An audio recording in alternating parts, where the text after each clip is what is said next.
I know people think, okay, wow, you make decent money and you live with your mom. Why? You need to fix that. And my response to that is I paid off over $20,000 in 12 months. Hi guys, welcome to my channel. My name is Alexis. This is Alexis Reloading. I am a 33-year-old single mom of two, documenting my journey to financial peace and independence. If that is something you are interested in, please click that subscribe button, the notification bell, so you don't miss any of my videos, and then give this video a thumbs up. So I guess the elephant in the room is I live with my mom. And I think I'm supposed to be embarrassed by that. And I think I'm supposed to be ashamed by that. But I no longer do. And here's why. In your 20s, I don't know if it's just my perception of things, but I feel like when you're in your 20s, that's where you're still supposed to be figuring life out.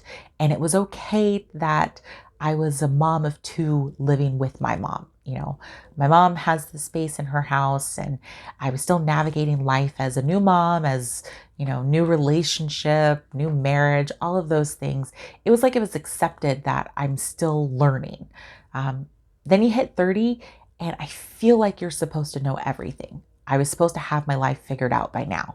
And I'm going to just be honest with you. I don't. I don't have it figured out. I'm still a work in progress. I'm still making progress.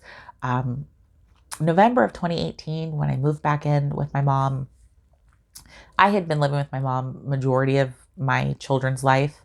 They don't honestly remember a period when we didn't live with my mom. But in November, that's when my relationship had ended and I came back home. And I think that that was when I knew this time was going to be a little more permanent for me. I was embarrassed, not really necessarily embarrassed that I was living with my mom, but embarrassed that my relationship had ended, ashamed that, you know, I now have two kids that I'm responsible for, and I had no clue how to do it.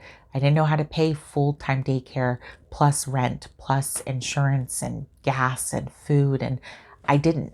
I had planned on living with my mom for 6 months and kind of adjusting to this new role in my life that I had. But 6 months came and went, and I was still grieving, you know. 5 stages of grief. I thought I had accepted it and I thought I was ready to heal and move on, and it just didn't happen.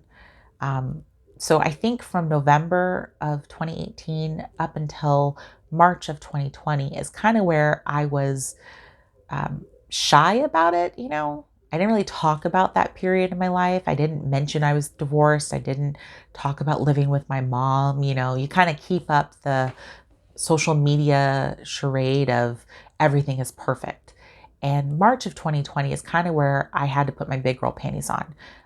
I wasn't making progress before this. I was actually acquiring more debt.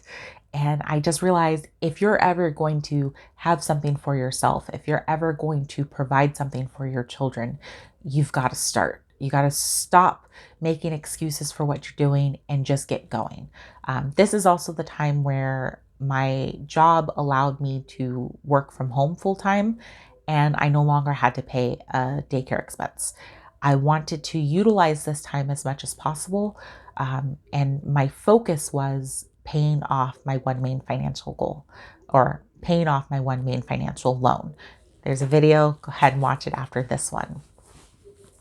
So that was my focus. I want to pay off this debt. And originally my plan was once I have that car loan paid off, then I will have enough money to move out and I can afford to support myself and my children on my own income. My goal has since changed. I was able to pay that loan off, but my dream became bigger, you know. After paying off that debt and paying off my school, I then started looking bigger, like what else can I pay off while I'm still able to, you know. Again, I recognize there are plenty of single parents who end relationships or become newly single parents and they don't move back home with their parents. They, you know, sacrifice and they work hard and they're able to provide for their children without any of those excuses that I had. And I commend those people, but I don't compare my situation to those people. I am thankful I could come home. I'm thankful for the support that my family has given me and still to this day provide for me. I'm thankful for the relationship that my children will now have with my family that they maybe wouldn't have had if we didn't live here. You know, they have a bond with my mom that they might not have had we had been in our own place. So I'm thankful for that. But I'm not embarrassed or ashamed of still living here. When am I going to move out? I have absolutely no clue. That's my honest answer.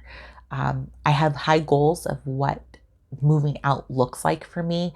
And while it may seem like it is unrealistic to some, when I move out, I have no intentions of moving back.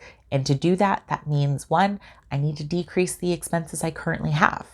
And two, I need to increase my income or increase the safety net that I am allowing for myself. When those two things are met, then it'll be the perfect time and I'll know it, you know. But because I'm no longer embarrassed and because I'm no longer ashamed, I'm also no longer willing to allow other people to dictate whether or not I should be embarrassed or should be ashamed. You know, I know people think, okay, wow, you make decent money and you live with your mom. Why? You need to fix that. And my response to that is, I paid off over $20,000 in 12 months. I would not have been able to do that and pay a high rent or high mortgage. I would not have been able to do that and pay somebody to watch my kids, because my reality is my support system has helped me so much. And instead of forcing myself to struggle or maybe neglecting some areas of my children's wants, or maybe not being able to provide some of their needs, I can sacrifice. I can sacrifice for my children because they won't remember this. You know, they will remember when we move into our own place, and they will remember when I purchase my own property, and they will remember when I can do those things and pay for soccer and pay for basketball and pay for the basic necessities that they require. So when am I going to move out? I don't know. When I know it's the right time. It's not right now, and I'm okay with that. It's taken me a minute to get to that level of okay, but now that I'm here, now that I'm at that level, I refuse to allow other people to dictate how I should feel about it. So that's really going to do it for today's video. Thank you so much for watching. You're already at this moment. So if you're not already subscribed, please subscribe to my channel, click the notification bell so you don't miss any of my videos, and go ahead and give this video a thumbs up. Comment down below if you have any questions for me, and then I'm going to see you on another video.